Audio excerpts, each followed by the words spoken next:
নমো বুদ্ধায়। আপনাদের সবাইকে আমার চ্যানেল মাইন্ড লোটাসে স্বাগত জানাই।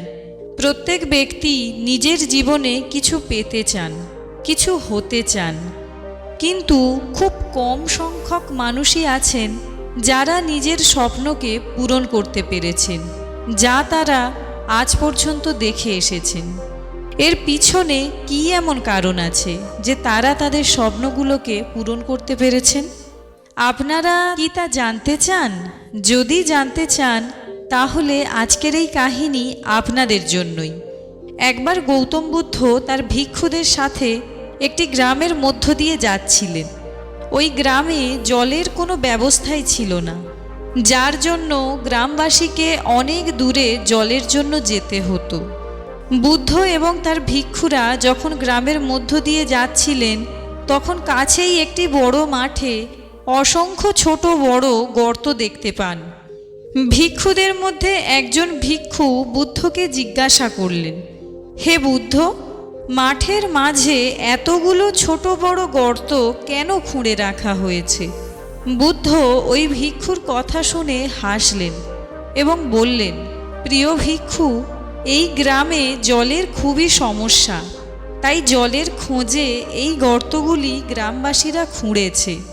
বুদ্ধের কথা শুনে ওই ভিক্ষু দৌড়ে ওই গর্তগুলির কাছে যায় এবং গর্তের ভিতরে জল খুঁজতে থাকে, কিন্তু সেখানে এক ফোঁটা জলও দেখতে পায় না।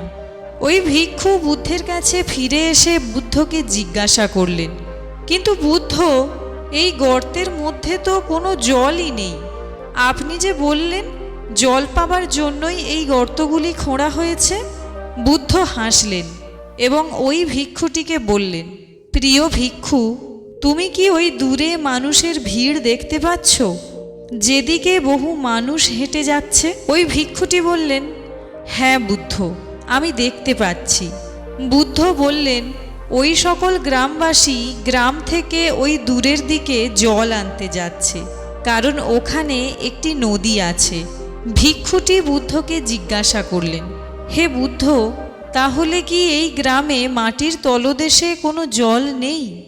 বুদ্ধ বললেন, জল তো অবশ্যই আছে, কিন্তু এই গ্রামে এমন কোনো মানুষ নেই যে এই ভূগর্ভস্থ জলের কাছে পৌঁছাতে পারে। ওই ভিক্ষুটি বুদ্ধকে বললেন, হে ভন্তে, আমি আপনার কথা কিছুই বুঝতে পারলাম না।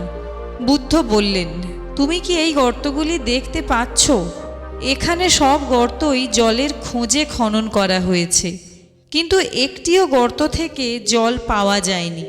কেন তা জানো? এখানে পরিশ্রম তো অনেক করা হয়েছে, কিন্তু সঠিক দিশায় সেই পরিশ্রম করা হয়নি। যদি এই গ্রামবাসী আলাদা আলাদা 100টি গর্ত খোলার বদলে একটি গর্তকেই 100টি গর্তের সমান বড় করে খনন করত, তাহলে গ্রামবাসীরা অবশ্যই জল পর্যন্ত পৌঁছাতে পারত। মানুষের মনও এমনই। মানুষের মন একই সময়ে 100টি দিকে ছুটে যায়, আর শেষ পর্যন্ত কোথাও গিয়ে পৌঁছাতে পারে না। যদি একজন ব্যক্তি তার মনকে একটি দিকে কেন্দ্রীভূত করে, তাহলে সে তার লক্ষ্যে অবশ্যই পৌঁছাতে পারবে, কিন্তু খুব কম মানুষই এই কথাটি বুঝতে পারে যে আপনার অসফলতার কারণ কি।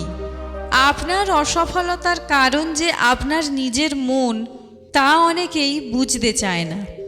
যতক্ষণ না নিজের মনকে কোনো একটি দিকে কেন্দ্রীভূত করতে পারবেন, ততক্ষণ সফলতা পাওয়া সম্ভব নয়।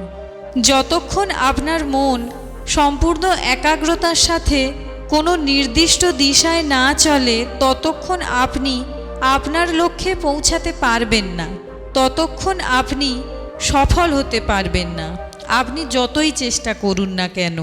তাহলে বন্ধুরা, আজকের এই গল্পটি কেমন লাগলো তা অবশ্যই জানাবেন, এবং এই রকম অনুপ্রেরণামূলক ভিডিও পেতে আমার চ্যানেলটিকে অবশ্যই সাবস্ক্রাইব করে রাখবেন এবং বেল আইকনটি প্রেস করে রাখবেন, যাতে ভিডিও আপলোড করার সাথে সাথেই আপনাদের কাছে পৌঁছে যায়। ভিডিও ভালো লাগলে ভিডিওতে একটি লাইক করবেন, এবং যেহেতু এই গল্পটি সফলতা পাওয়ার উদ্দেশ্যে সেহেতু আপনি যদি পিতামাতা হয়ে থাকেন তাহলে নিজের সন্তানকে অবশ্যই এই গল্পটি শেয়ার করবেন, এবং আপনি যদি ছাত্র হয়ে থাকেন তাহলে নিজের বন্ধুকে অবশ্যই এই গল্পটি শেয়ার করবেন।